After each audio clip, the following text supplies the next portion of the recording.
कर के वफ़ा ड्रामे की अगली किस्त में आप देखेंगे कि ये मोड़ तो आना ही था। अनिला का साबका मंगेतर वापस आने का ही इंतज़ार कर रही थी मैं, और आखिरकार वो आ ही गया, मिर्ज़ा साहब। लेकिन कोई सही जान वाला, रोब वाला बंदा तो डालते।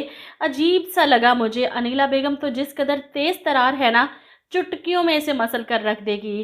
खैर, अनिला को तो बहुत गुस्सा है कि सप्तैन इस मिर्ज़ा को घर क्यों लेकर आया। सप्तैन से शदीद नाराज़ भी है, और यहीं पर सप्तैन जब अनिला आपी और मिर्ज़ा भाई की मोहब्बत की दास्तान मरियम को सुनाता है, तो मरियम ये सुनकर मशवरा देती है, क्यों ना हम यहाँ पर अनिला आपी और मिर्ज़ा भाई का रिश्ता कर दें।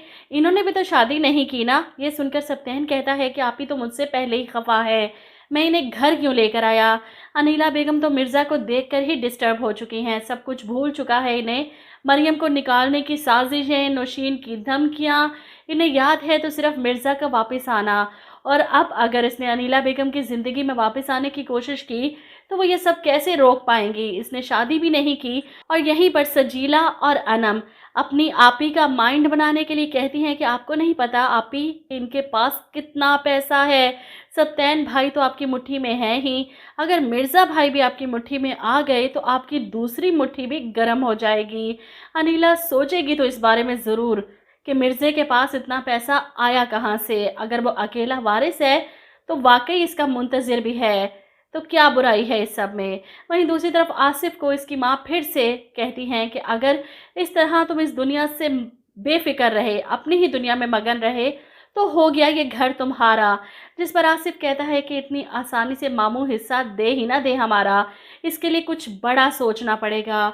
और ये सोचने के लिए इसकी नज़र है हया पर। किसी तरह हया और समीर का रिश्ता ख़त्म करवा कर उससे शादी कर लूँ, फिर तो सब कुछ मेरा। और वहीं समीर की बातों ने हया को वाकई में डिस्टर्ब कर दिया है। वो फ़ोन करता है इसके वालिद को कि मैं हया को अपने साथ बाहर लेकर जाना चाहता हूँ, और हया अपने बाबा को मना कर देती है कि मैं उसके साथ कहीं नहीं जाना चाहती। वो इनकार करती है समीर के साथ जाने से। ऐसे में इसके माँ बाप परेशान कि हया आखिर चाहती क्या है। इसकी पसंद से रिश्ता हुआ तो फिर क्यों इस तरह कर रही है। समीर अच्छा लड़का है, शरीफ ख़ानदान का, लेकिन हया ने जो महसूस किया इसके बाद वो इससे दूर रहना चाहती है। इसीलिए दादो भी अपनी बहू और बेटे को समझाने की कोशिश करती हैं कि अगर हया खुद को समीर के साथ महफूज नहीं समझती तो इसकी बात तो सुन लो। जिस पर जहरा कहती हैं क्या चाहती हैं आप, रिश्ता ख़त्म कर दें हम। और यहाँ पर दादो साफ लफ्ज़ों में कह देती हैं कि हाँ, ख़त्म कर दो ये रिश्ता, और इसे मेरी आखिरी ख्वाहिश समझो।